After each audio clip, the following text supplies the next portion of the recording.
بسم اللہ الرحمن الرحیم۔ السلام علیکم۔ اسلامک ویڈیوز میں خوش آمدید۔ آج ہم آپ کو سلطان محمود غزنوی کا دلچسپ واقعہ سنائیں گے۔ یہ وہی سلطان محمود غزنوی ہیں جنہوں نے لوگوں کے دلوں پر حکومت کی اور بت شکن کے نام سے پہچانے جاتے ہیں۔ حضرت سلطان محمود غزنوی کا معمول تھا کہ رات کو وہ اپنی رعایا کا احوال جاننے کے لیے عام آدمی کے حلیے میں گشت فرماتے تھے۔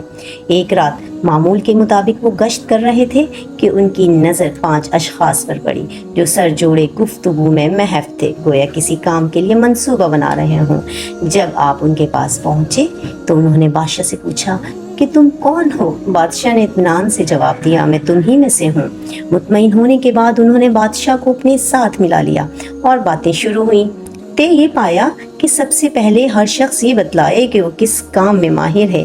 پہلا بولا، میں سننے کی ایسی صلاحیت رکھتا ہوں کہ کتا جو بھی کچھ کہے میں معنی سمجھ لیتا ہوں۔ دوسرا بولا، جس طرح تمہارے پاس کان کی خاصیت ہے، میں اپنی آنکھوں میں یہ صلاحیت رکھتا ہوں کہ اندھیرے میں دیکھے ہوئے شخص کو دن میں بھی پہچان لیتا ہوں۔ تیسرے نے کہا، بھائیوں، میرے ہاتھ میں یہ خاصیت ہے کہ مضبوط سے مضبوط دیوار میں بھی سوراخ کر دیتا ہوں۔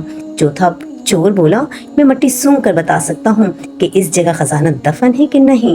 پانچواں بولا، میں بہت طاقتور پنجے کا مالک ہوں اور اس کے ذریعے میں محل میں کمند گاڑ کر آسانی سے داخل ہو سکتا ہوں۔ اب باری تھی بادشاہ کی، تو بادشاہ نے کہا کہ میری داڑھی ایسی خاصیت والی ہے کہ اگر رحم کھا کر میں ہلا دوں تو قتل کی سزا بھی ختم ہو جائے۔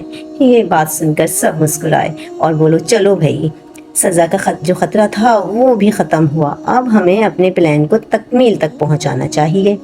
اس کے بعد سب محمود غزنوی کے محل کی طرف بڑھے۔ بادشاہ خود بھی ان میں شامل تھا۔ راستے میں جب کتا بھونکا تو کتے کی بولی کو سمجھنے والا بولا کہ ارے کتا کیا کہہ رہا ہے، سنو۔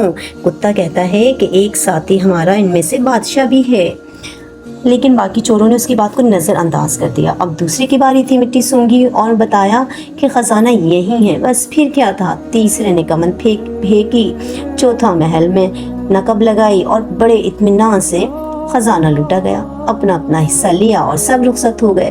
بادشاہ کو چونکہ ان کا حلیہ یاد تھا اور ٹھکانہ بھی بخوبی معلوم تھا، چنانچہ جلد ہی سب گرفتار کر لیے گئے۔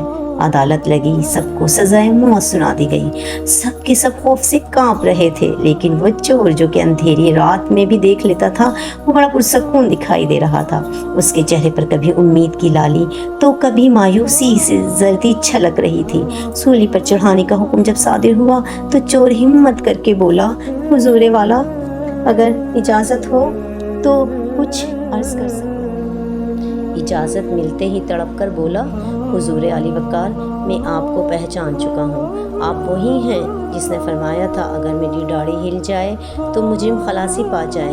ہم سب اپنا اپنا ہنر دکھا چکے، اب آپ بھی رحم فرمائیے اور اپنا ہنر دکھا کر ہماری جان بخشی فرمائیے۔ سلطان مسکرایا، اس کا دل پسیج گیا۔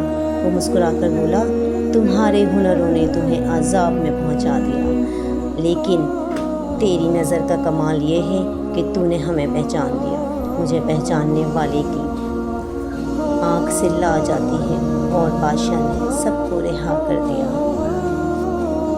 اجازت ملتے ہی تڑپ کر بولا، حضور علی وقار، میں آپ کو پہچان چکا ہوں۔ آپ وہی ہیں جس نے فرمایا تھا اگر میری داڑھی ہل جائے تو مجرم خلاصی پا جائے۔ ہم سب اپنا اپنا ہنر دکھا چکے، اب آپ بھی رحم فرمائیے اور اپنا ہنر دکھا کر ہماری جان بخشی فرمائیے۔ سلطان مسکرایا، اس کا دل پسیج گیا۔ وہ مسکرا کر بولا، تمہارے ہنروں نے تمہیں عذاب میں پہنچا دیا، لیکن تیری نظر کا کمال یہ ہے کہ تو نے ہمیں پہچان لیا۔ مجھے پہچاننے والے کی آنکھ سے لا جاتی ہے، اور بادشاہ سب